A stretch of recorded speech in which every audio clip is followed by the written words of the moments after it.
Hello, everyone, and thank you for joining us tonight for the Don Bosco Guidance Department College Junior Night and College Panel. We really appreciate you joining us virtually. Obviously, this is not the norm. Usually we have our panelists in our auditorium on our stage, but today is a little bit different. I'm thinking about the beginning of the year when Father Jim used the term flexibility as the word of the year, and boy, have we seen flexibility so far.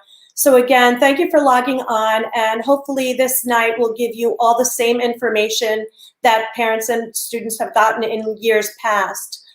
So tonight we have panelists from 6 different universities, and again, we thank them for joining us. Before we turn to the panelists, though, there are a few pieces of information that I want to give you that are relevant to the Don Bosco side of the college exploration process. So every year during this event, families are given a booklet, a junior booklet, that is a tremendous resource for the whole college exploration process. And it takes you from the exploration into the admissions and application process. And you can use it literally up until your son's applications go out.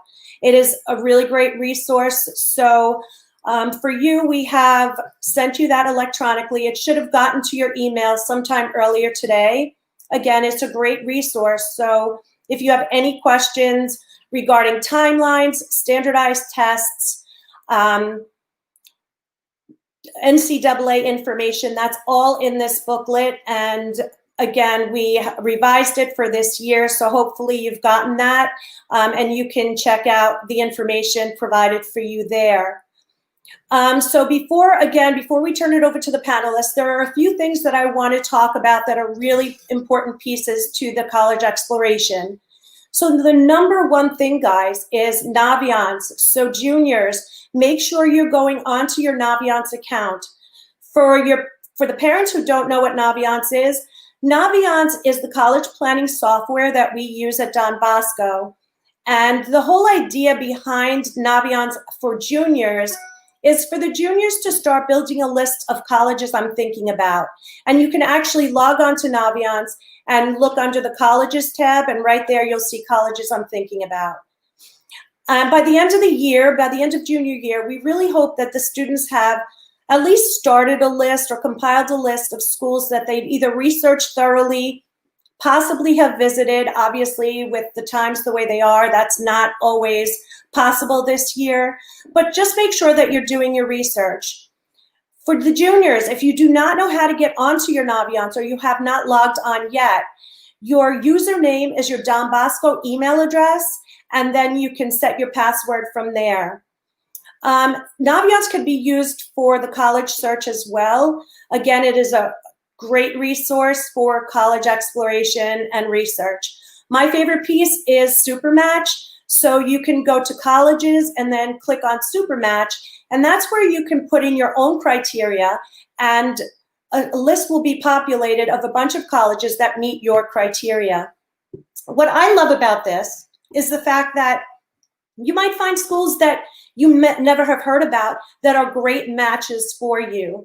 So it kind of gets away from the name brand game and starts you looking into schools you might not have heard about in the past, but really are good fits for you. So guys, again, very, very important to log on to Naviance. Make sure you're comfortable with it. You could do career searches on there as well. But it is very crucial in the college application process. So moving forward through junior year, you'll use it for exploring colleges and building that colleges I'm thinking about list. But at the end of junior year, in the summer or at the beginning of your senior year, you're going to flip that list over to the colleges I'm applying to side. And at that point, you're going to link your Naviance to your Common App or your college applications, and all of your information, including your transcripts, letters of recommendation, and all of your supporting documents, they're all going to go to every school you apply to through Naviance. So again, it is really important to get comfortable with Naviance and use it for exploration, college searches. There's a place you can do a resume on there. So it's really important to get started getting comfortable with that. In December to January, we'll be meeting with the juniors one-on-one, and then from there on frequently to help them with the college exploration process. Right around that time, counselors always invite parents in to schedule meetings to go over this process with your son and a parent, just so we all know that we're all on the same page moving forward, and that the college exploration could be a family event. That being said, parents, this could become overwhelming and sometimes a scary process for your sons. Please allow them to do this by themselves. Have them explore the colleges on their own. You can certainly help them, but in the end, this is their journey. So it's best if you really let them do this on their own. I know that's so hard from a parent standpoint. I'm a parent, and I knew how hard that was.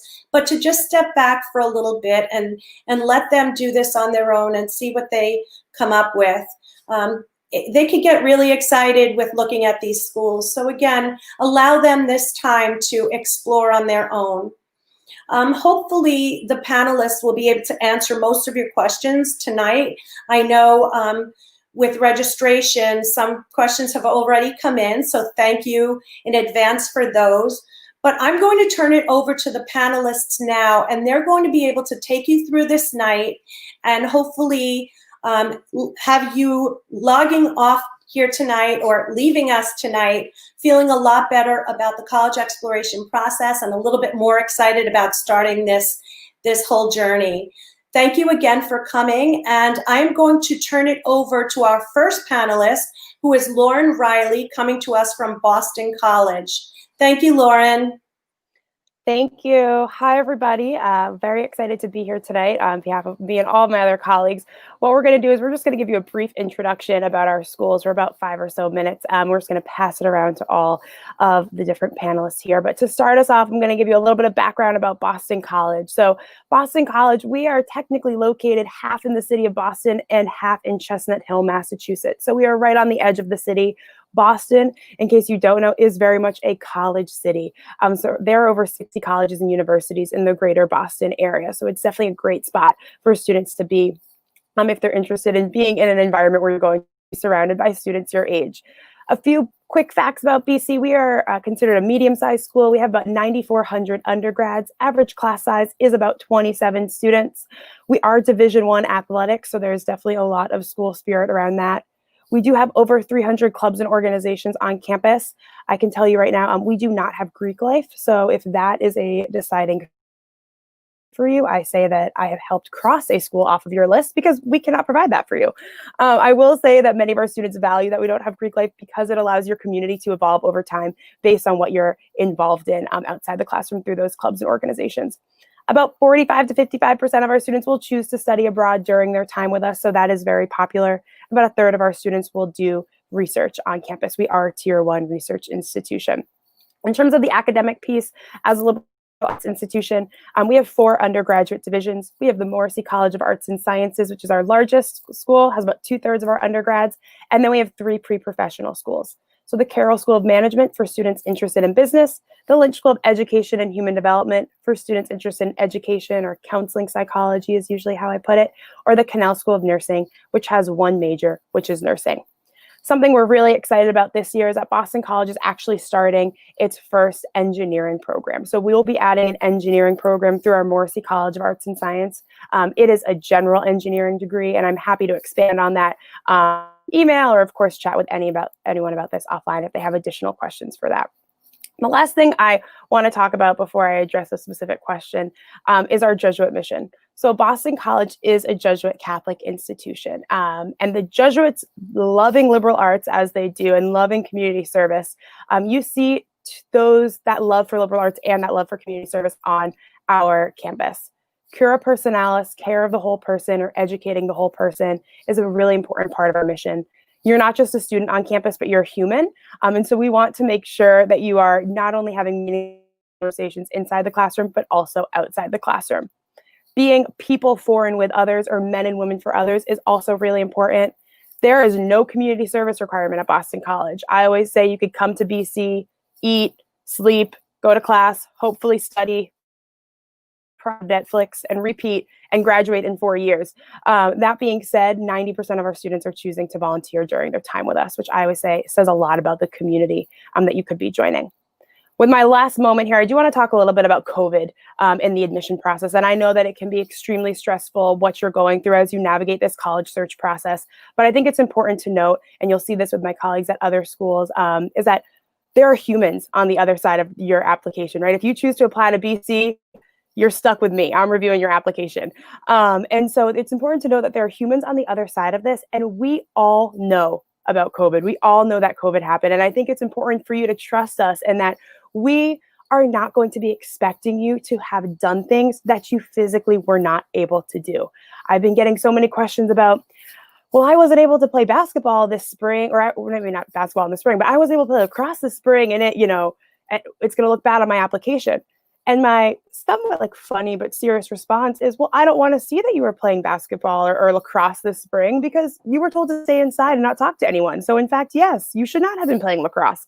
And I say that jokingly, but I think I really just want to stress to you that we are here and we're in this process with you, and that we are looking at your application and we're looking at the deeper story, not just checking boxes in terms of activities or things that you've done.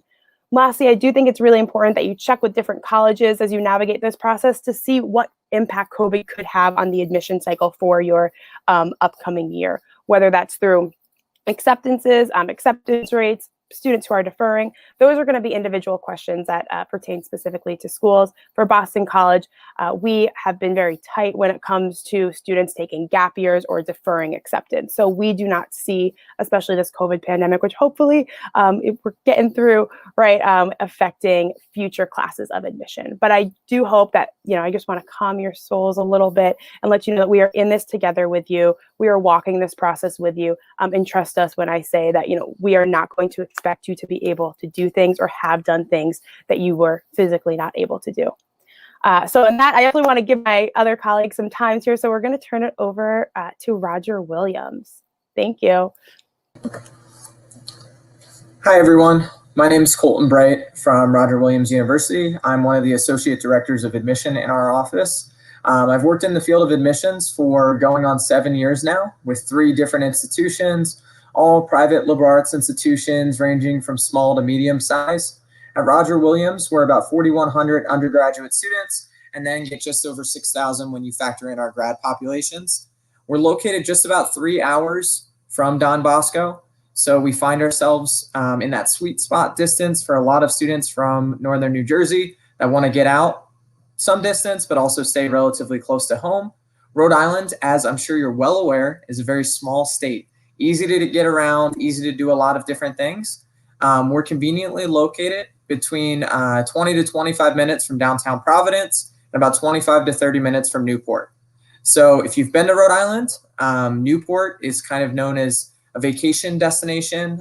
Same with Bristol, where we're located, right on the water, coastal, amazing views. Our campus is completely surrounded by water. 42% of our dorms even have ocean views. So it's absolutely breathtaking. Search Roger Williams, look at our campus, check out our Instagram. Students love walking on the seashell path around campus and getting those beautiful sunrise and sunset views. Also, if you like being out on the water, we've got paddle boards, kayaks. Students can get out on the water anytime. And we have one of the country's top sailing programs. So that's our only Division I sport. Otherwise, we operate at a Division III level. And for your purposes, our Division III programs are pretty competitive in general. The most competitive program and the one where we see the most interest from students from New Jersey is wrestling. So if that's a program you're interested in, definitely recommend getting in contact with the coach and working on that recruiting process early, because those roster spots are competitive. When it comes to our academic programs, some unique features at Roger Williams are the fact that we have a few different accelerated grad programs. So those draw a good amount of student interest. And the nice thing about those programs is you don't need to know that you want to do that accelerated track coming in. Our curriculum is extremely flexible. Students have time to, even if you're admitted to a particular school, to move between majors or do multiple majors or a major and multiple minors in our different schools that we offer at Roger Williams. In fact, it's about 85% of our students that do more than a major. So if you are coming in undeclared or coming in with a variety of different interests, Roger Williams is an excellent place for that, because your advisors are really going to challenge you to think outside the box and build an education that is multi-layered and shows depth in a variety of disciplines that's going to help you launch into your career, launch into your internships, and or graduate programs or whatever's next for you after Roger Williams. So on the topic of those accelerated grad programs, we have a 3+3 program with our law school. We have the only law school in the state of Rhode Island, so some really unique opportunities there. So you can get your JD degree in 6 years with us. Otherwise, we have a 4+1 program for our MBA, which is an ASB accredited business program. It'll place you in downtown Providence, working as much as you're taking classes during that 5th year. So you'll be partnered with a company and working, and it's really meant to be a segue between undergraduate level internships and full-time employment. 4+1 for construction management, for criminal justice, and then 4+1.5 for architecture. Architecture is our most competitive program because it's portfolio based, and we only have 100 spots per year for that program. Engineering continues to be very popular for us as well. Engineering, we just finished a brand new facility in January that has a 2-story operational crane and some really unique other research spaces in that facility. And then marine biology is another huge flagship program for us. So we have a wet lab facility, a partnered wet lab facility in the Caribbean, and also the only shellfish hatchery in the state. So some unique opportunities in all of those particular fields. But I do encourage you to take a deeper dive in our website and look into some of those majors and see if they might be right for you. But from a classroom standpoint, we're collaborative in our classroom discussions. Your typical class is going to be between 15 to 20 students with Roger Williams. So if you're looking for that connection and accessibility with your professors, we prioritize undergraduate research, and the emphasis is going to be on you and your personal and professional and academic growth and plan over the course of 4 years. So that's a bit about Roger Williams. As far as when it comes to college essay writing and setting yourself apart, some things that I like to share is to be creative right off the bat and take some risk, right? But to the tune of recognizing your strengths. Like if you are a strong writer and you're applying to a program like creative writing, like English, like journalism, think about how you can show off that strength in your essay. Because if you're applying to one of those majors, likely your essay is going to be looked at with a little more weight on your application than others. At Roger Williams, we do holistic review. So we'll review every essay as part of our application process, but it does vary school to school. So it is an important thing to know. When I think back to essays that I've seen that have done creative things particularly well, one essay I read last year had a student that basically, it was entirely dialogue, and it was dialogue between 2 admission counselors that were doing a committee review evaluation of that student's application.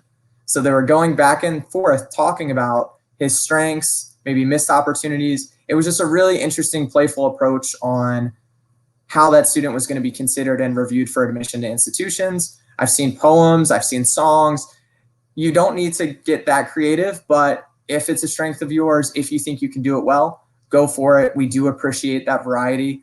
But the other thing I'll say with the essay is this is something that you can genuinely take control over at this point in time. When it comes time to applying for colleges, your grades are what they're going to be. Your student involvement is what it's going to be. So your test scores are pretty much rounding out with where they're going to be. So I do say the essay and the interview are 2 things that you can really show your strengths, be prepared, and take control over it. So I strongly encourage you to take advantage of it, give it the time it deserves, and make it memorable and show your passions. So if you have more questions, I'm happy to dig in more detail, and I know my colleagues here would be as well. So I'm going to pass it off over to Emily at Notre Dame.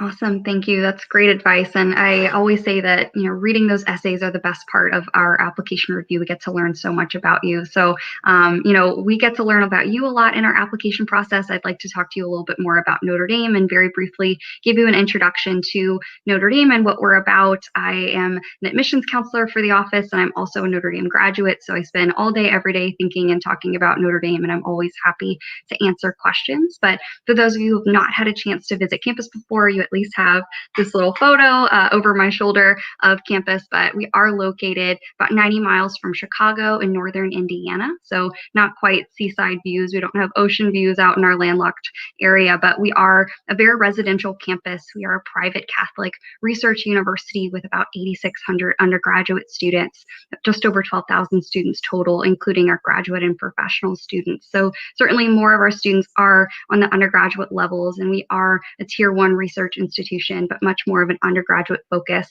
because of the class sizes and really making sure that our students are having that access to faculty, whether through research or being able to connect with faculty outside of the classroom and really have that mentorship and really close affiliation. So really great part of the undergraduate experience in the classroom and outside of it as well. We are Catholic University. We are not Jesuit, so lots of overlap between the missions of our universities, between Jesuit schools and Holy Cross universities and other Catholic institutions, but we are a Holy Cross university. We're really founded on this idea of educating the whole person, really the heart, the mind, and the soul, and really going beyond what you're just getting out of the experience and really being a force for good in the world and giving back to the communities that you're a part of. So certainly that's reflected in how engaged and active our student body is, particularly with community service. So lots of our students are very service oriented and really using their time on campus to learn from other people from very different perspectives. We have students from all 50 states as well as over 80 countries around the world. They're all mixed within each of our residence halls on campus and really learning from one another in those ways.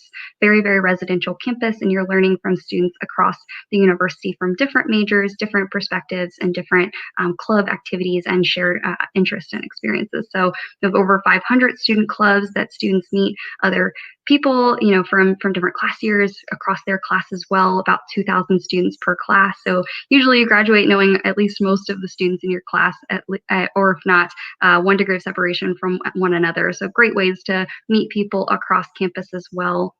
And our students, as I mentioned, are very kind of service oriented. They're very busy and active. They're also very globally minded. And our students are very active in either study abroad opportunities or doing internships or research abroad as well, with about 75% of our students doing a study abroad where you're taking classes abroad, but also those 25% who aren't studying abroad are often doing some kind of other global opportunity or experience as a part of their experience on campus. So definitely a big part of the student life and the experiences that students can take advantage of. Our students come into Notre Dame with an intended area of study. So you apply to Notre Dame as a whole, but you actually don't declare a major until you're going into your sophomore year at Notre Dame. Whenever you declare a major, you are going into one of our 4 colleges or one school. So our colleges are the College of Engineering, College of Science, College of Arts and Letters, and the Mendoza College of Business, as well as our School of Architecture. So it would be one of those areas, but you also have the opportunity to declare an additional major or minor. Many of our students have additional areas of study, if not, more than 2, and they're able to really change their mind as often as they want to figure out the best fit for them while they're in their time at the university. So lots of flexibility even between the colleges that I mentioned, but definitely great ways for students to have those experiences while still having a general liberal arts curriculum through our core curriculum or ways of knowing. Lots of great ways for students to really explore beyond just what they think that they're most interested in and figure out maybe new passions or new things that they'd like to grow and learn in at their time at the university. I mentioned it's residential. I want to briefly explain. So we have a residential requirement of 3 years on campus. Students live on campus at least 3 years and are guaranteed housing in the 4th year if they choose to stay as well. And about 40% of our seniors choose to stay on campus. So you do have that flexibility to move off campus if you choose, but many of our seniors choose to stay on campus and have that experience in the residential halls that they're often a part of for the whole time that they live on campus. Most of our students are, all of our students are randomly only assigned in the first year, but most of our students are choosing to stay in the same exact dorm the whole time that they live on campus and really being a part of that community over the long term and even after they graduate from Notre Dame. So definitely a big part of the identity for our students as well. So that's a very, very brief overview of just a lot about Notre Dame and what it's like to be a student on campus. I also want to address my question about really talking about transcripts and what we're looking for in the admissions process for students in terms of academic rigor and growth over time. And I would say for all of our universities, and everybody can really, give additional information if their review processes are different, but it's really important to us that we're seeing the whole context of your application and really holistically reviewing both how you're doing in the classroom and how you're doing outside of the classroom. And your GPA is only one data point. It's only one thing that we see. We're really seeing which classes that you've taken and how you've done in those classes over time and how you've challenged yourself within what's offered in your curriculum. So we're not comparing you against a school that has a very different curriculum. We're not expecting that you've taken classes that are not offered to you. We're really looking at what's offered by your high school and what are you taking advantage of and how are you preparing yourself academically for the rigor of your college curriculum. So it's really important to us. It's really contextual and very much, as everybody's probably going to say today, within the context of your life as well. We know that especially with COVID and everything that's going on, but even outside of COVID, if you've had something that happened in your family or a health condition or something that has affected a semester or a year, and you provide that context to us, we can see how you have reflected on that and grown over time, and whether you've bounced back from that setback or anything like that. Those are all really important things to note in your application. Can't read your mind, so it's really important for you to share that information with us. And as we review your transcript, we can keep those things in mind as well. So lots of questions probably related to that. We're welcome to kind of bounce back around to that if you have questions, but hopefully that gives you a broad overview of transcripts and how we review academic rigor and growth over time. I'm going to turn it over to Rutgers, and Suzanne is going to talk to you more about her university. Thank you, Emily. That was great advice. I think every school that I've ever worked for in admissions always talks about rigor of their transcripts. So welcome, everybody. My name is Suzanne Schaefer. I am the Assistant Director of Admissions in charge of out-of-state recruitment, and I do recognize that Don Bosco is within our state of New Jersey, so I'll be talking about that too. I just want to give you a brief intro to Rutgers. Many of you are very familiar. As you know, Rutgers New Brunswick is the flagship state university of New Jersey. We have 36,000 undergraduates on campus who are studying in over 100 majors in 11 colleges and colleges within the university. They're participating in 650 plus clubs and organizations. They're playing on one of our 24 Big Ten D1 sports. Big Ten's back finally this weekend. And they're studying abroad in over 180 countries with 180 programs in 50 plus countries. And they're actually conducting research in one of our 175 plus research institutions on campus and centers. So big numbers do mean big opportunities. But we promise that big numbers don't mean that you're going to get lost on campus. So one of the things I want to talk about there, is our location. And many people, I appreciated what my friend from Roger Williams said, which is a great distance. People say, I don't want to go to school within the state of New Jersey. But there are some real advantages to where we are located. New Brunswick is in the heart of New Jersey. And you all know the state of New Jersey has over 75 corporate and international headquarters of companies, which provide opportunities for internships for our students, not just in the summers, but throughout the academic year. In addition, there's actually a New Jersey Transit train station right on our campus, right in the middle of the College Avenue neighborhood. And in 45 minutes, you can be in New York. Now, again, you guys are in Bergen County, so it's not that big of a deal, but you can take advantage of those opportunities to use New York, especially our business students who do things like Road to Wall Street program. Some of our fine art students find opportunities and internships on Broadway. And just with the general corporate headquarters. So I mentioned Johnson & Johnson's international headquarters is surrounded by our campus. So students can actually walk to those internships. So internships are a really big component of the Rutgers education. Another thing that makes us a little unique is the way our campus is laid out. So 36,000 sounds like a lot of students, and it is. But we actually have 4 neighborhood campuses within the New Brunswick campus, and that helps make things feel a little smaller. If you like a suburban, traditional type of campus feel, you might find your home or most comfort on Bush or Livingston, which are campuses that are technically in Piscataway because they are on the one side of the river. We have the hustle and bustle of College Avenue, which has lots of shops and restaurants in the downtown area. And then our Cook Douglas campus actually has a working farm. So you can go and see the animals and the plants that are being grown. Many of us enjoyed Rutgers tomatoes this summer. So you can find your niche within these communities. And students can live on any campus. They'll have classes on almost all of the campuses, most likely. And each campus has its own dining halls and facilities. So it's a nice way to make the place feel smaller and that you're never really feeling like you're dealing with 36,000 undergraduates. Another way we make the place feel a little smaller is our academic structure.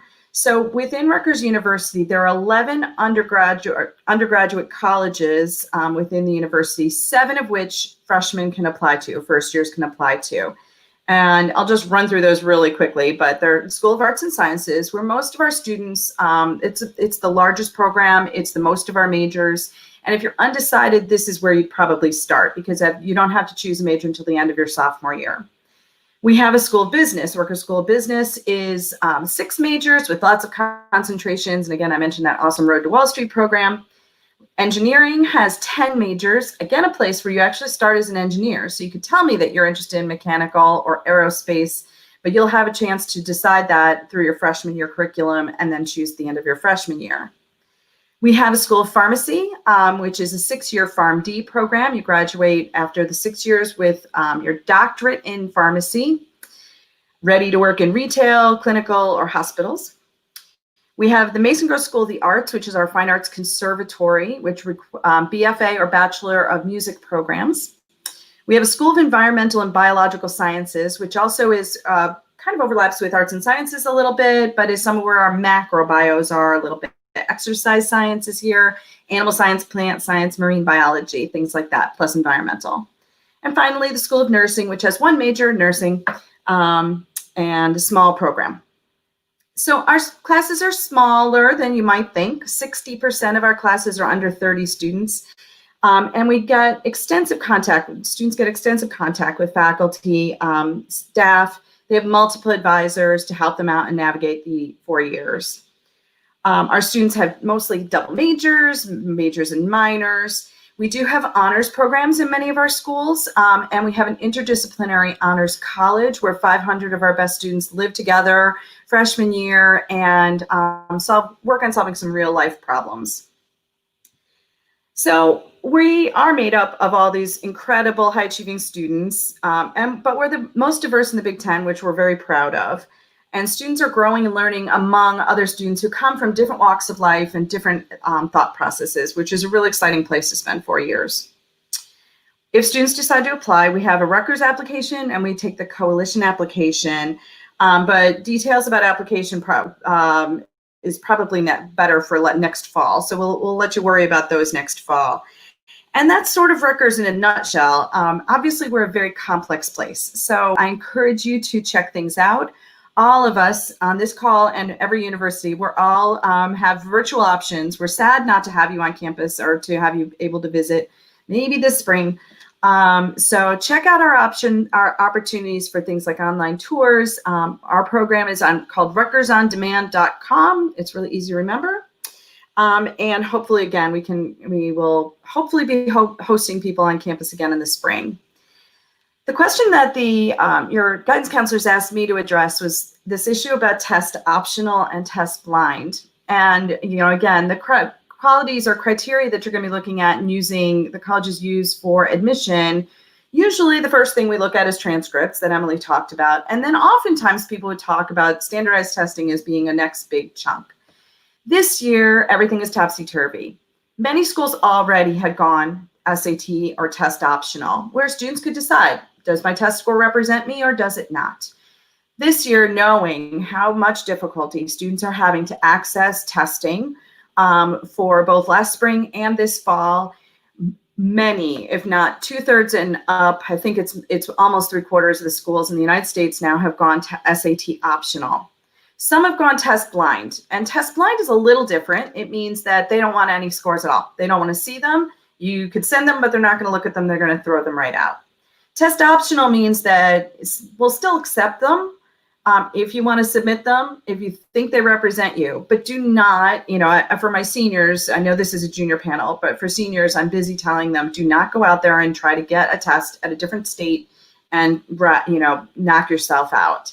And we don't know where this is going in the spring. So, if testing is a problem, if you find that your test plan that you had in mind is all topsy-turvy, don't worry about it. Just take a deep breath. We're going to be working through all of those issues into next fall. I don't think anybody has made a decision unless they're on a test optional plan from now forward or from previous times. Those of us who have just decided to do this year haven't really made a decision about next year. Stay tuned.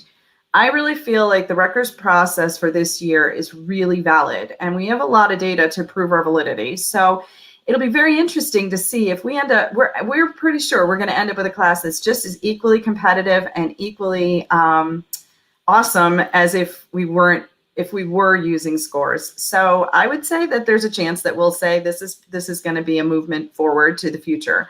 But stay tuned. I can't make that decision. It's way over my pay grade. And with that, we'll probably answer more questions about testing. I'm sure that's going to come up. And if any of my colleagues have different approaches about their testing, I think all of us, I checked everybody's websites. I think all of us are test optional who are on this call today. So let me turn it over to Joanna at James Madison. Excuse me. We're going to head south and hear about James Madison for a little while. Thank you. Hi guys, so my name is Joanna Caples. I am an admissions counselor at James Madison University. I work with the top 5 or 6 counties in New Jersey. So I am, as Lauren said, I am the face that you will be working with throughout your process next year. I'm going to talk a little bit about JMU, give you some fast facts and things like that, talk a little bit about admission process, just because that's important. And then my topic is NCAA and athletics. I'm going to touch on a little bit of that as well. So to start off with, JMU, James Madison, is located in Harrisonburg, Virginia. So we are, I think, probably about 5-6 hours away from you guys, roundabouts, depending on which way you take. I'm a little biased, but I think it's a beautiful, beautiful place to be. We are flanked by 2 mountain ranges. So the Appalachian Mountains goes down our west side. The Blue Ridge Mountains is on the east side. So no matter where you look, you're going to see beautiful, beautiful mountains. Again, I'm biased, but yeah. So we are about 20,000 undergraduate students. That makes up about 94% of our total student body, student population. We have about 2,000 to 3,000 graduate students each year at JMU. 98% of our classes are taught by professors, so only 2% of the classes that we have are taught by GAs or TAs, which comes with that smaller grad school size. With that as well, one of the things that makes JMU a little bit sort of different from some other large institutions that are similar sizes, 80% of our students will do research, practicum, student teaching, internships, things like that by the time that they graduate, because a lot of those opportunities, instead of going to a grad student, go to our undergraduate students because they make up more of the population. About 28% of our students will study abroad, so we do have opportunities for that as well.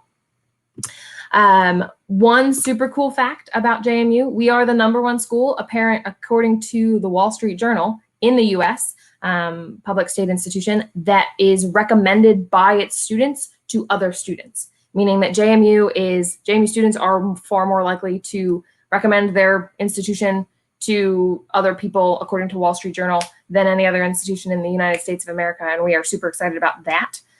Part of that is because of the academic world that we have, the opportunities that we have. We have a student-professor ratio of 16 to 1. Average class size is about 25. 88% of our classes are less than 50, so you still get personalized attention. You have a lot of opportunities. You get an amazing education. The other piece of that is then social life, right? We have 449 clubs and organizations. That number went up by 1 yesterday. I looked. It was 447 in the beginning of this year. It was 448 about a month ago. It's 449 now. So we have tons of opportunities for social engagement, social clubs and organizations.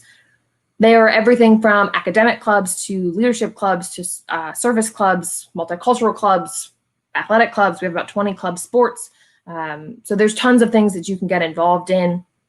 If you're involved in something at Don Bosco that we don't have, or if you come to Don Bosco, come to JMU and you want to start a strawberry milk club to combat the fact that we have a chocolate milk club, you can totally do that. You get a couple of friends together, go to the student engagement division, and you will be able to make that happen. We also have about 43 intramural sports, and we have 17 D1 sports. So we are D1. I'm going to touch on that later when I get to the NCAA and athletics world there. But there's lots of opportunities for students to get involved. We are also really involved in our community. We do 13,000 roundabout service hours each year that are reported, which is super, super cool. And so another super cool fact, another sort of number one thing that we covet and we love is that we are the number one institution in Virginia for employment post-graduation. So for the last 2 years, our graduates have been employed or in grad school or in whatever their next step is within 6 months of graduation. 2019, it was 98%. 2018, it was 96%. Part of that comes from the networking. Our alumni network is absolutely amazing. They love, just as much as our current students love to recommend it, our alumni network loves to bring in students from JMU into their job world and network with them and push them into the next thing. The other piece of that is what we already talked about, the experiential learning, the research, the internships, all of that kind of stuff that you will get to do.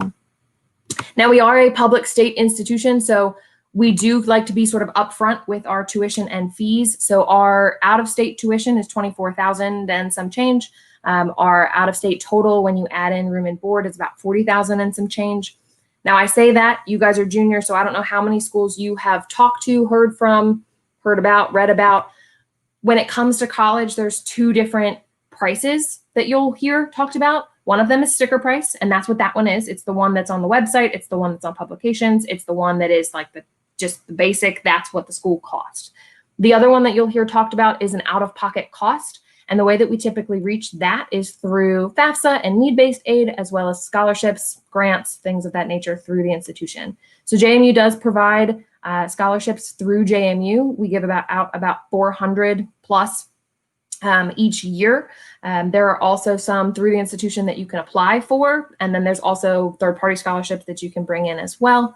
FAFSA is the need-based aid. You fill out the FAFSA, opens in October. It's due in March. So next year, I always recommend filling it out early. Sometimes they need an extra form, signature, something that says that the gentlemen are not eligible for the draft, whatever it may be. The earlier that you fill that out, the earlier that you can get anything in that the federal government says that they need, and you can get a finalized package. And that will literally tell you what you're eligible for. It does not lock you in to any loans or grants or anything like that. You get to choose how you want to take them out, but it will tell you what you can use. We require that students fill out a FAFSA in order to be considered for scholarship. So that is something that you should be aware of if you're looking at JMU. But we like to be super upfront about those pieces because we are an out-of-state institution and we are a state institution. Now, when it comes to admissions process, we have two deadlines, right? We have early action and regular decision. Early action typically is November 1st. This year, we pushed it back by 2 weeks because of everything that's happening in the world. And our regular decision deadline is normally January 15th. We did the same thing, pushed it back by 2 weeks. I'm hoping, I'm crossing my fingers that everything is going to be normal next year. And so I'm thinking it's going to go back to that November 1st, January 15th dates, but we will be in touch if that is not the case either way. What we need for admission to JMU, we need your transcript, we need your application. If your transcript does not include your senior schedule, we need that as well. But the things that we don't need, you can send them if you want to, but they're optional. We don't need a personal statement, an essay. If you want to send one, great, I will read it. We don't need a letter of recommendation. If you want to send one, we will only accept one, but you can send one if you would like to. And we are test optional. As Suzanne said, we are test optional. So if you want to send them, great. If you have them, great. If you don't want to send them, you're not proud of them, you don't have them, do not stress about it. I don't want to make it more stressful than it needs to be for you. When it comes to how we review the applications, because we don't require personal statements, letters of recommendation, or test scores, what we really look at is the transcript for GPA, types of classes that you're taking in context with what your school offers, rigor, successful core classes, grades in those, things like that. So what we want to see 4 years of English. We want to see 3 to 4 years of foreign language, 4 years of a lab science, with the highest science you take being physics or an AP or IB of some kind, or dual enrollment of something if your school offers that. We want to see 4 years of social science, and then we want to see 4 years of math, with the highest math you take being something that has Algebra 2 as a prereq for it. So pre-calculus and up, pretty much. What we want to see in those classes is typically A's and B's. Does that mean that if you get a C or 2 in your high school career that you're not going to get into JMU? No, that's not what that means. But it does mean that we want to see mostly A's and B's. And so if you get a couple of C's, we want to see that combated out, balanced out with some A's and B's. We do want to see rigor in your course selection and your schedule, but I want to see successful rigor. And what I mean by that is I don't want to see that you've taken 25 AP classes during your high school career and you have failed half of them, right? I want to see that you've taken AP classes in the subjects that you know you're super good at, you're super passionate about, you can ace those, you've gotten A's and B's in them. And if there's a subject that maybe you're not super passionate about, you struggle with, whatever it may be, you've taken regular or honors if you have that opportunity and gotten A's and B's in them. So we want to see successful rigor based on what your school offers, basically that you know how you learn, right, and how to be academically successful, because that's going to translate into JMU and college being academically successful. Now, if you want to send in your test scores, 76% of our students sent them in last year. That number has been decreasing. We've been test optional for about 3 years. Our mid 50 range is 1150 to 1310 for the SAT. ACT is 24 to 30. This as of right now. I do expect those numbers to completely change, both percentage and then potentially the mid 50 range, because I'm expecting that this year we're not going to get a lot of scores because of everything that's happening. But just so that you have that in your brain, if that helps you to decide whether you want to take SAT number 2 or whatever it may be, that you can do that. We do have a 78% acceptance rate, so just so you know. And then the topic that I have, as I said, is NCAA and college athletics. So on this talk tonight, you have 6 institutions. 4 of them are D1. JMU is D1, Rutgers is D1, Boston College is D1, and Notre Dame is D1. Roger Williams is D3, and Bentley is D2. So I'm going to touch on each one of those just so that you have the information. Now this is geared towards juniors, so I don't know if we have anybody who is younger than a junior. Typically, your active recruitment would start junior year. For D1 institutions, they can send you non-recruitment material at any point, but they can't actively recruit you. They can't actively start working with you, talking to you, bringing you to campus until after June 15th, somewhere between your sophomore and junior year, or September 1st, your junior year. That depends on the sport as to which date it is. So if you're interested in a sport, look on the NCAA website. They have it listed out by sport very easily to understand.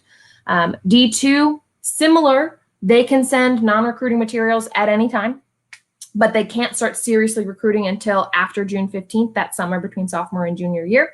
That's the same across all sports. And then D3, they can sort of start talking to you almost anytime, but they can't bring you to campus and do an official visit until after January 1st of your junior year. So just a little bit different depending on which division you are looking at. If you're looking at all 3, just so you know, the dates and all of that kind of thing. As juniors, if you are interested in a sport, you want to start if you haven't already started talking to coaches and things like that at your institutions that you're looking at, you want to start sort of doing that process now, right? Even if that's just like sending an email, hey, I've learned about JMU, Notre Dame, Roger Williams, Rutgers, Boston, whatever. Even if you say, I learned about them tonight and I'm kind of interested and I want to know about your process and blah, blah, blah, blah, blah. Send them that email because now they can answer you. And it's always easier for you to go through your entire admissions process with that in mind and sort of working with a coach and whatever, and then get to April of senior year and say, you know what, I don't really want to play in college, rather than waiting until April of senior year and saying, I want to play in college, and starting your recruitment process then. So the earlier you start at this point, the better off you're going to be. Information wise, you can do visits and things like that, all that kind of jazz. So that's kind of mostly it. I was a college athlete. I went to spoilers, I did not go to JMU. I went to a small liberal arts school that is right down the street from JMU, which happens to have the same initials as a college on here. And I think, so I can talk about that. And I feel like there might be a couple of other people on here that can talk about their specific institutions and how that would work there if they know about that. I know Colton touched on his for wrestling. So, but that's really all I have. So I'm going to turn it over to Diana from Bentley for her talk. Hi, guys. So I'm Diana Sunder. I'm an assistant director of admissions at Bentley University. So Bentley is located in Waltham, Massachusetts, which is right outside Boston, just about 9 miles from downtown Boston. So we are technically a medium, but I would say kind of like medium small sized university. So we have around 4,200 undergraduate students, and a really beautiful traditional New England campus, which is super close to this city. So it's very easy to go into Boston. So our students really have the best of both worlds. They have this like beautiful traditional campus and then easy access to the city. And we actually have shuttle buses that run. You could probably get door to door anywhere you want to go in like 45 minutes or less. So our students really do enjoy that access. So a little different than some of the other schools who are talking today. We are actually sort of a unique university. We're actually a business university.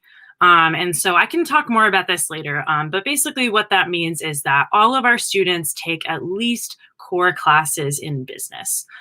We offer 25 different majors in both business disciplines and in the arts and sciences. I think one of our best strengths is actually really in our ability to combine studying a business discipline with the liberal arts. And the really nice thing about our size is that, like I said, we're a little bit smaller, is that all of our faculty really know one another really well. And we really encourage our students to pursue cross-disciplinary interests across the business studies and the arts and sciences. So double majoring here is very, very popular, and that's something our students really love taking advantage of. So our philosophy with business is really based on the fact that most people who are in the workforce are working in some kind of business, right? That's just reality. So we think it's really, really valuable to understand how businesses work. So we value our students having really strong relationships with their professors. So if you attend Bentley, you will never have a class in a big lecture hall where your professor doesn't know your name. So we cap our classes at 35 as an absolute max, and our average class size is actually closer to 25. And of course, as you get higher up in your time at Bentley, those classes get even smaller.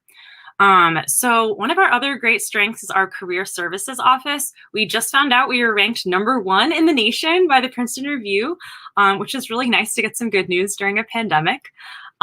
So we also have a really phenomenal internship program. So over 92% of Bentley students do an internship over their 4 years, and almost 70% do more than one. So basically what that means is that if you have any interest in doing an internship, which I strongly recommend because they're really valuable experience, we help set you up really, really well to do that. About half of these internships turn into full-time jobs after graduation, which we're very proud of. And most of these internships are paid, which is awesome because everyone loves getting paid for their hard work, right? So I was really amazed when I joined Bentley last November. Some of the senior students who work in our office were telling me how they already had their jobs lined up for this spring after they graduated. And I was like, whoa, that is awesome. I totally did not have that when I was graduating college. So that's one really nice thing. Just a little bit of information on the application process. So we have 2 early decision deadlines, one in November, one in January, which is on the same date as our regular decision. So we've created the 2 basically because we wanted to be a little bit more flexible for our students. So if you really wanted to do early decision elsewhere, but then are also very interested in Bentley, you could apply for early decision too. Or if you're sort of figuring out your interest a little bit later in the college application process, that's totally fine. And you can still nab that early decision 2 deadline in January. So we are test optional right now, and we are totally test optional. So that means that we're optional for admissions as well as for scholarship consideration. Right now, that is just for this year because of the pandemic. But we are considering potentially moving to a future test optional approach. And obviously, if situations sort of continued where students were not able to sit for tests, then we would most likely consider extending that through however long that situation lasts, which hopefully won't be too long, right? So we have a very holistic review process. We read any and all letters of recommendations, essays, resumes, really anything that you want to send us. So on that note, what I was asked to speak about today is extracurriculars. So I think that, so the extracurriculars are usually on the activity list on the Common App. And I think that you guys all know the traditional things that everyone knows should be on an activity list. Involvement in school clubs, leadership positions in those clubs, sort of honor positions like National Honor Society, that sort of thing, participation in the sports teams and jobs. So now just to think a little bit more past that, I just want to echo what Lauren and my other colleagues here have said, that we know we're in the middle of a pandemic, and we understand totally what a huge impact this has had on everyone's lives, because it's had an impact on our lives too. Like she said, we are also humans reading your application.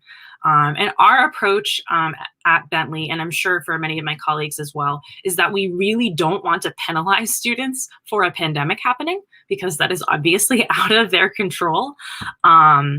So yeah, so that's really our approach when we're reading our applications this season, and I'm sure next season. So given all of that, I actually think this is a really good year to think about how you can be creative with what is on your activity list. And so thinking about that, we know that obviously sports seasons got canceled, club meetings didn't happen, activities didn't happen, a lot of things didn't happen that everyone planned. So I would say, please don't stress out about that, because we understand. And what I would do is I would really encourage you all to sit down and look at what your week looks like. Like, what are all the things that you do in your week that are not school?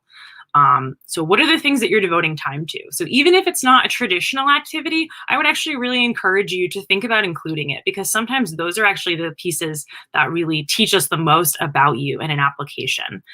So some things I think people forget that they can include might include family responsibilities, which I'm sure for many people probably changed during this period. So there are a lot of students who write in that they spend a significant amount of time every week taking care of younger siblings, or elderly family members, or potentially helping a parent with their job. So that's something that really tells us a lot about the kind of person you are, and that would be something that would be nice to include. You could also think about, I would really encourage you to just think about things that are not done through the traditional organization, which is how everybody usually thinks about these. I know some families have spent a huge amount of time doing some kind of charitable or community-based work. They're helping neighbors get groceries, taking care of neighbors' children, that kind of thing. Something like that would also be really interesting to include. I would also be really consider thinking about things that are sort of not sort of academic interests that you have. So I have read all kinds of interesting things, and I actually really love reading sort of non-traditional things like this. Some students write that they have really popular social media pages, popular Instagram pages that they dedicate a lot of time to. Some students have Instagrams showing off successful modeling careers. Some run meme pages with millions of followers, which is really cool. Some students have written about how they run popular fan blogs or websites. One student that I was reading wrote that he was reviewing albums as a hobby and had listened to and reviewed over 60 albums in the last year. So whatever it is that you're devoting a lot of time to, I would really encourage you to think about trying to tell us about it. Sometimes students have decided to learn a new skill or take on, I know we're sort of saying like quarantine hobby, pandemic hobby. Maybe you've taught yourself to cook.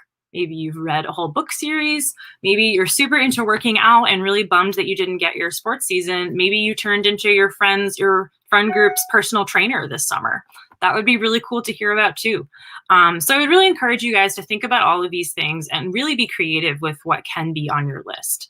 I would say overall, one of my best pieces of advice would be to worry less about thinking about what do admissions officers want to see, and focus more on like, how can I best show off who I really am in my application. Okay, all right, so now we are going to move on. So all of the colleges, all of us have introduced ourselves, so we're gonna move on to questions from the audience now. So we would love to tell you more about anything we can.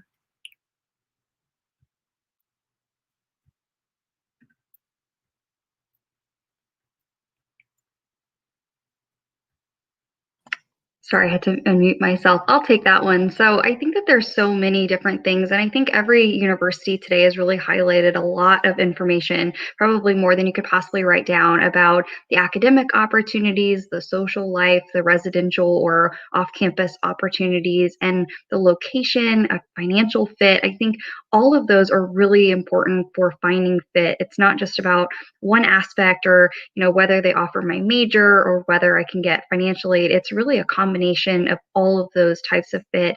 And so really figuring out what is the highest priorities of what you're looking for, whether that's academic opportunities in combination with location or distance from home, or any of those really high importance areas when you're looking at that, and then figuring out which universities fit those criteria. So certainly through Naviance and through learning more from universities, I think this is a really unique year where everything's online, and that could be a bummer in some ways, but it's also the best opportunity to have so much information at your fingertips without having to pay a lot of money to fly around the world and around the United States and be able to see these campuses in person. So I think really make use of those virtual resources and figure out what are those high priorities and which universities will fill those different needs. I do also want to add, and then Lauren, I'll let you add something too.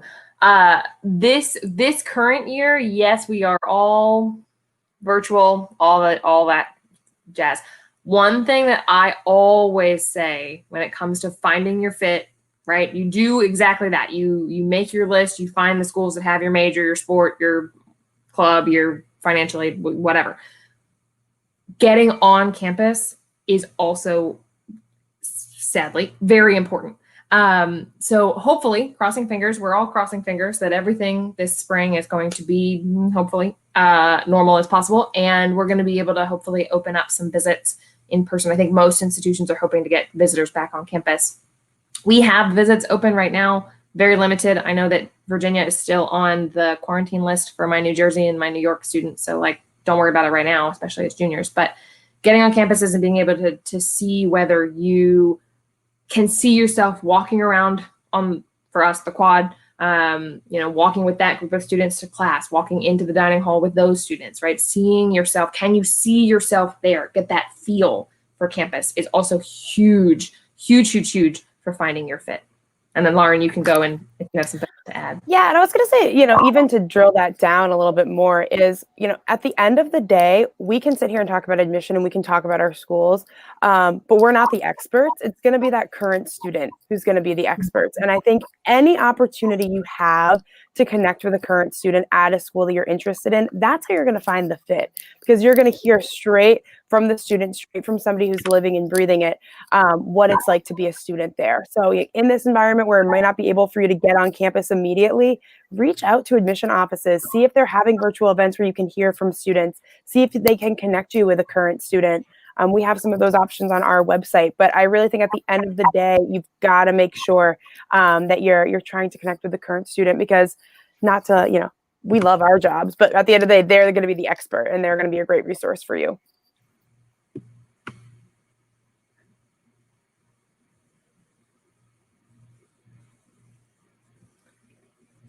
So it looks like, oh, good, yeah. Go ahead, Colton. Sure. So yeah, I think in-person interviews are great if and when possible. I think the part of your research that you're going to need to do is, first off, find out if the schools do offer interviews as part of the admissions process and part of the application process. Some schools may do alumni interviews.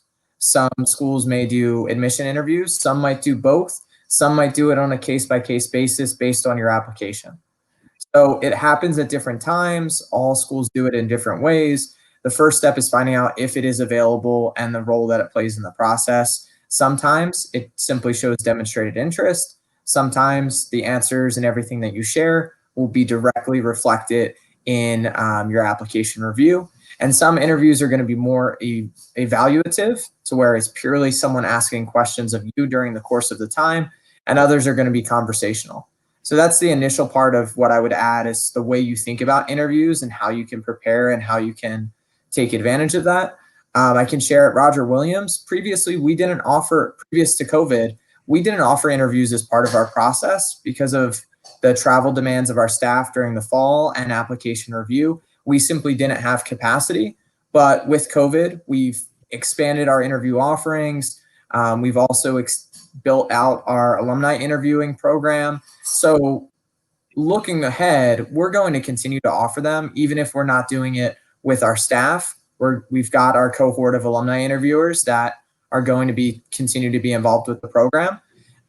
So to that extent, will they be in person for us in the future? We're not sure. If we're doing them exclusively with alumni interviewers, we may be able to do it close to home for those folks that are near our alumni. But outside of that, we'll probably still keep the virtual option available to students. So I think if you can do it in person, great, but I wouldn't get caught up on that. I think it can be valuable. Yeah, why don't we all well. why don't we all say whether we offer them and how we offer them? JMU does not give interviews. We don't do them. We do casual conversations and things like that. So no interviews, no interviews for Boston, no interviews for Notre Dame, no interviews for Rutgers. What about you? Yes, interviews for Bentley. Yes, we do have interviews. So we have interviews that either take place with our admission staff members like myself or our awesome students who work for our admissions office. We normally have a lot of in-person interviews and some virtual opportunities. Now we are running at 100% virtual interview opportunities, and we're planning on keeping them sort of no matter what happens. So if everything is totally back to normal next year, if you want to come to campus, we'd love to do an in-person interview with you. If you don't want to, or it doesn't make sense to do it at that time, we should have definitely virtual interview offerings available. And our interviews are really meant to be informational rather than evaluative. So you don't get like a score or a do recommend, not recommend at the end of it. It's really a way for you to learn about us and for us to learn about you.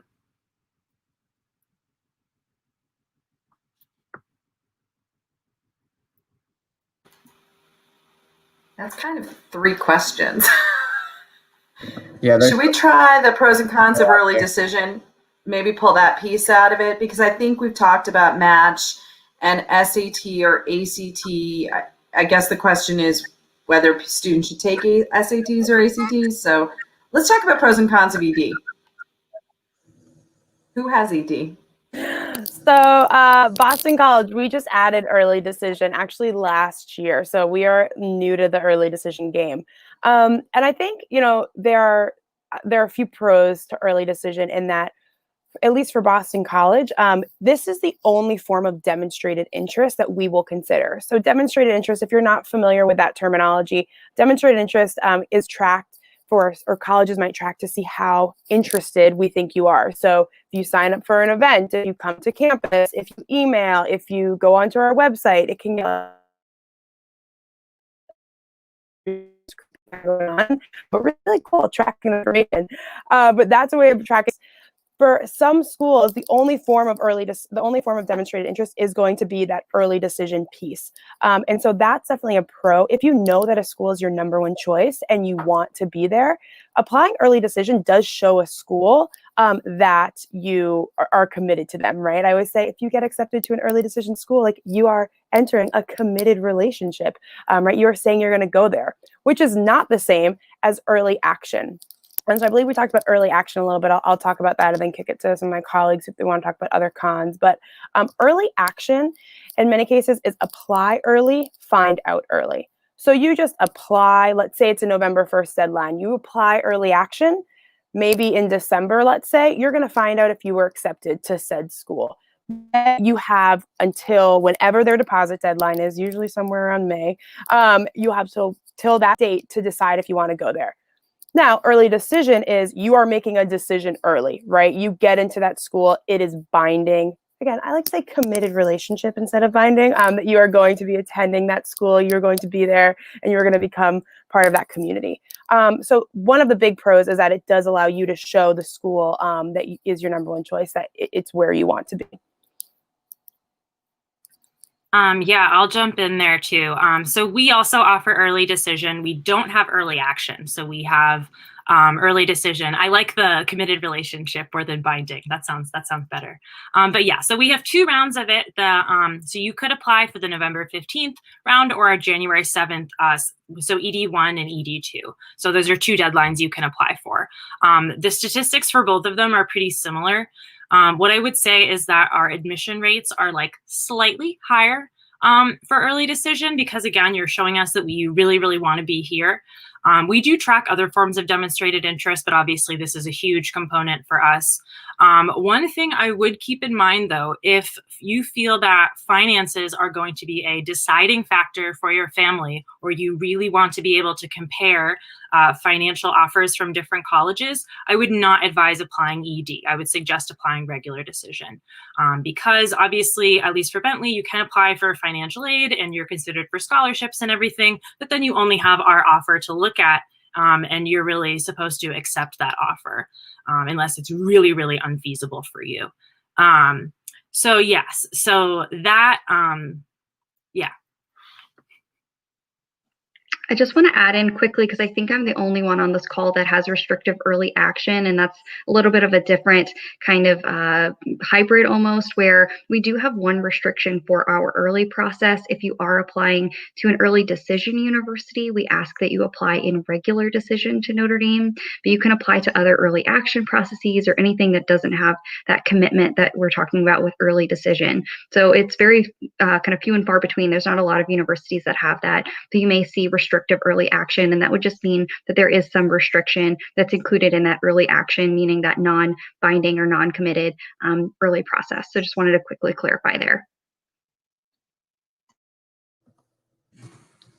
Cool. And then one small thing I just wanted to add on the early action piece to round that out. So we do early action and regular decision.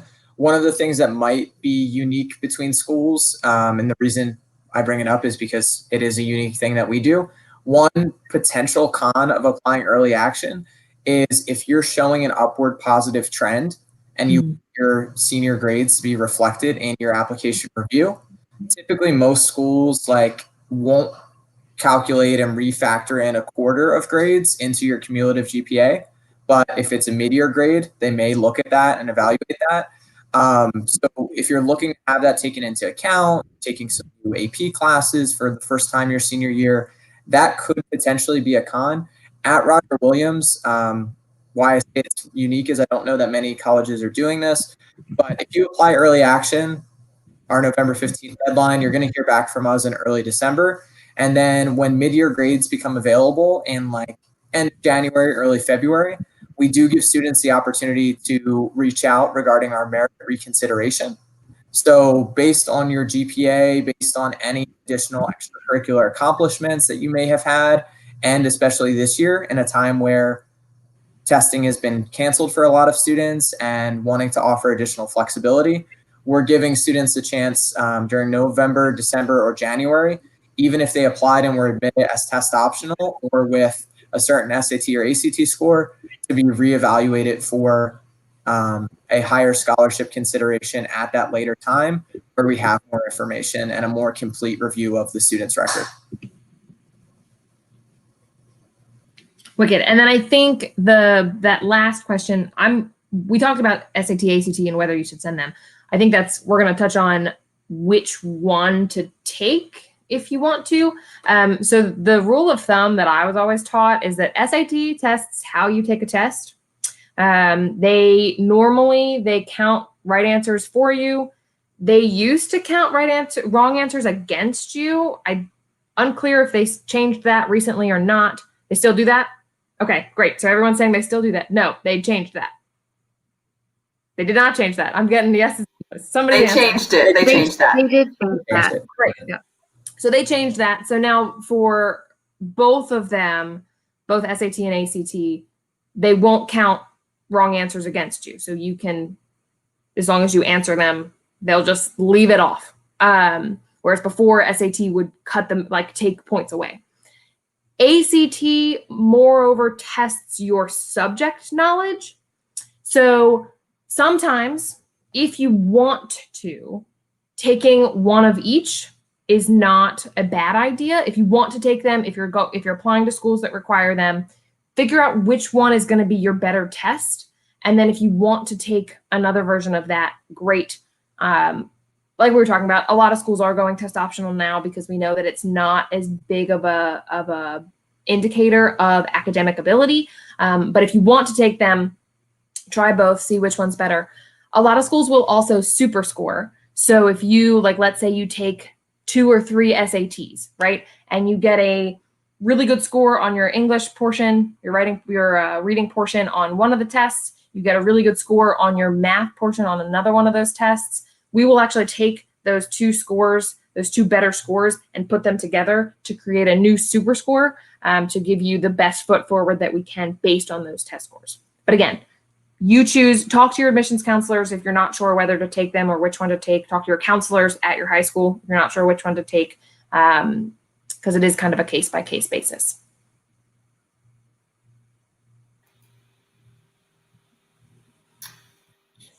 I'll take this one. So the universal application is relatively new, and we just conferred a little bit on our chat, and there are only 3 schools that take the universal application. None of them are on this panel. What you'll more commonly see is the common application, which is common to about 900 schools at this point. And Rutgers is not one of them yet. We might be at some point. Stay tuned.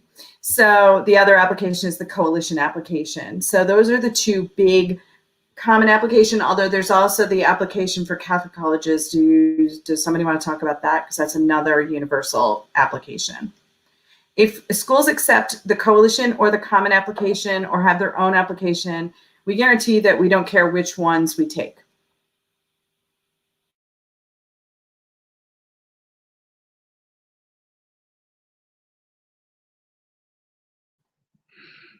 Yeah, so I'll take that one. I think that that's really impossible at this point to predict, and it's really hard even to know what this year's class is going to look like because we are not yet at our deadline. So I would say that that's not something that we'd be able to predict that far out, but definitely something that we will continue to monitor, and we would definitely tell students more information if we do predict anything that's different.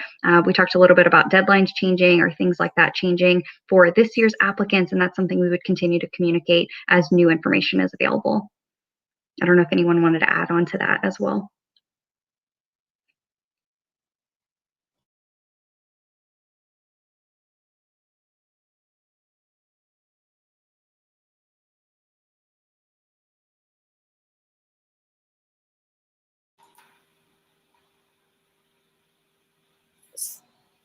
I can start us off here generally. This one is always really tricky for me to answer, and I'll definitely be curious what my colleagues have to say when it comes to this. But it's important to note that when we're reviewing a transcript, or let me speak for Boston College, is that I am looking at how are you challenging yourself within the context of the high school that you are coming from, right? The most rigorous courses that are available to you, are you trying to take part in them? And so correct me if I'm misunderstanding this question, but I wouldn't say that it would necessarily be fair for you to then on top of that or encourage you or to tell you, yes, well, your school doesn't offer it, so you should go get private tutoring, do everything you need to do, and try to take this exam online because you might be interested in this major. That, if you want to do that, power to you. But in many cases, I think it's important to know that we're trying to understand where the context where you're coming from, and we are not going to fault you if your school doesn't, if you're not taking AP computer science because your school doesn't offer AP computer science, right? That we can't fault you for that, and we wouldn't hold that against you. So this would be a really personal, I would say personal decision that you would have to make. I would personally, for Boston College, never say that you would have to do this or that, yes, you should go do this, because we are always meeting you where you are and coming at the application from understanding how you are succeeding within the context of the options around you. But I'll be curious if any of my other colleagues have other thoughts and reflections on this one.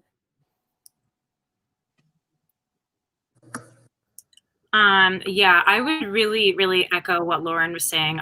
We look at what you're taking based on what is available to you in your high school. So I think that this would be a question for students to really consider, to really look at their school curriculum and their other time commitments, whatever they are, and say, is this something that I really want to do or have the bandwidth for? If you feel like it's not, or you don't have the bandwidth for it, then I would really suggest not doing it and just really putting your effort into whatever classes you are able to take in that academic subject and your other classes. So I would say that's something sort of like extra that you could potentially do if you really felt that you had the time and desire and energy to do it. But it's definitely not something that I would say you need to do or like should be trying to do if you don't have it. We know that not every school offers everything. That's why you're going to college. Like if you've taken all the classes already, you wouldn't need to go to college.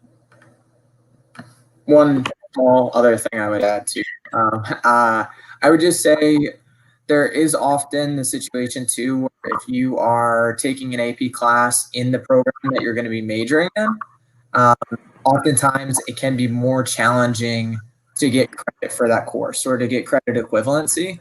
A lot of colleges, like especially with the sciences, are going to require you to take that introductory first year lab and lecture combination course to make sure that you have kind of the equivalency expectation to progress through the major. And also when it comes to applying on a graduate school, medical school, things like that, that's going to be an expectation. So I would give that caution too, but I echo what's been said just around there isn't really a negative aspect like when it comes to looking at this. There can definitely be the benefit of taking additional AP classes online because it does increase your course rigor, but I would say not to the detriment of where you're overwhelmed and overworked and not able to balance other extracurricular activities and coursework. Go ahead, Emily. Yeah, and I was going to almost offer the opposite, and not to say that you should be taking classes that are not offered by your high school, but we did talk a lot about extracurricular activities and doing things, particularly this year, you're spending a lot more time at home than you normally are. And, some students will take classes through Khan Academy or do independent research in different areas that they're passionate about. So certainly if that's not something that's offered by your high school, but it's something you wanted to learn more about, not necessarily taking an AP course is what we would recommend or expect for students to do, but certainly if you have had independent studies in areas that you've wanted to really explore more and have passion for, then definitely include that in your application and tell us more about that, because certainly we do have students who have used free time over the summer or during their spare time during the year who have really delved into that topic. So certainly if that is something you're interested in and that you choose to do, then you can definitely share that through your activities or through the essays that you share with us. And then I'll just throw in one little thing. I was going to say exactly, Colton, what you said for the most part, but I do also want to add that the other thing that you should think about if you're looking at taking extra AP classes is some schools will have a limit on how many APs you can bring in. I worked at a previous institution of mine where you could only bring in 4 AP tests. And so if a student had already taken 4 AP tests, they if they took 7, great, but then they had to choose which 4 they wanted to bring in and which 4 they wanted credit for. And so find out from your schools, is there a limit on how many AP tests you can bring in? How will they come through? JMU has actually on their website, there's like an AP test chart that tells you exactly what it comes in as. So you can check those kinds of things on websites, ask your admissions counselors. But you may also want to look at dual enrollment if that's a possibility instead of the extra AP, if there's a limit on how many you can bring into other schools. So it's case by case, but possibility.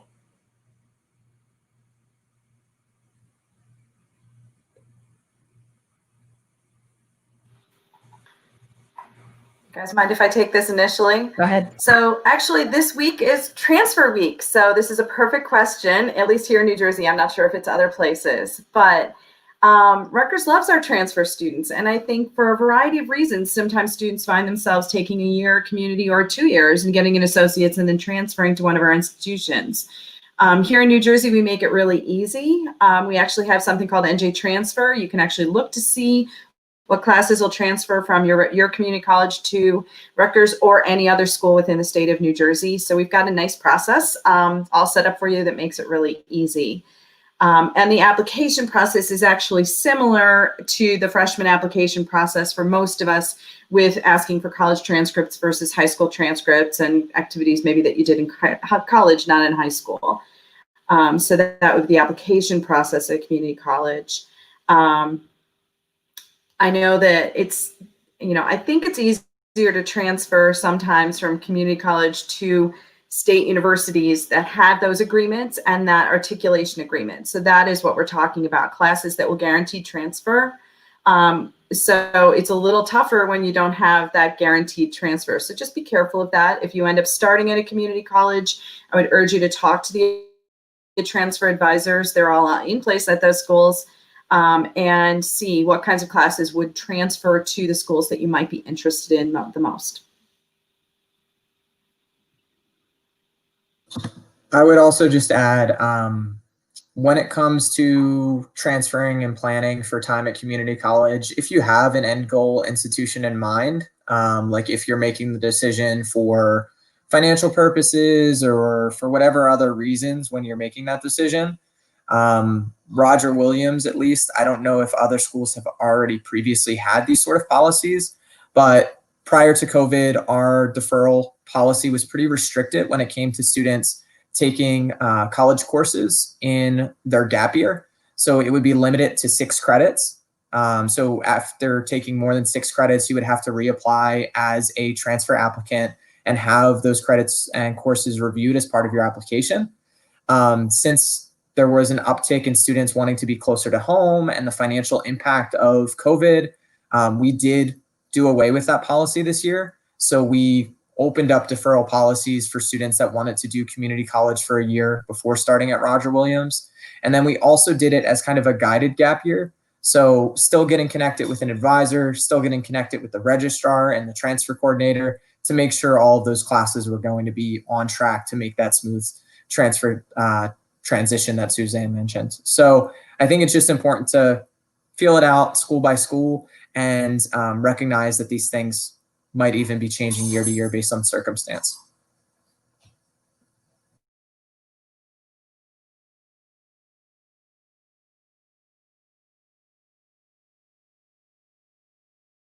Panelists, that was really great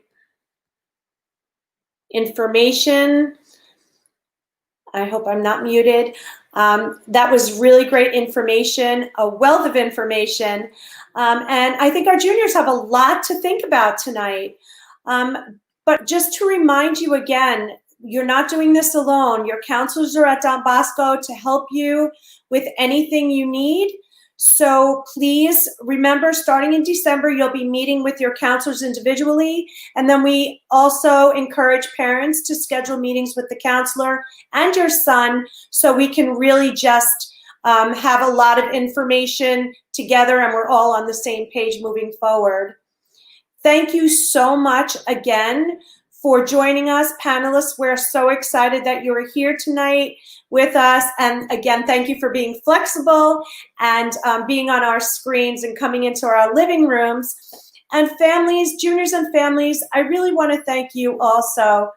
Your juniors have been, the student body across the board has been so wonderful. I'm inspired by the way they've just taken the reins here and navigated campus with masks on and in the extended learning centers. And I don't want to end this evening without commending them on the amazing job that they've done so far. I'm so proud of you guys. I know we talked about it in our department meeting, and I know Mr. Morelli has also mentioned it as well. We are, as a Don Bosco community, so, so proud of you in all that you've done. This is a really exciting year. So keep on working hard, Keep on doing whatever it is you need to do to research these colleges and ask any questions you have. Families, thank you so much again for joining us this evening. And I am so happy for our panelists for having joined us this evening. Thank you again, and good night.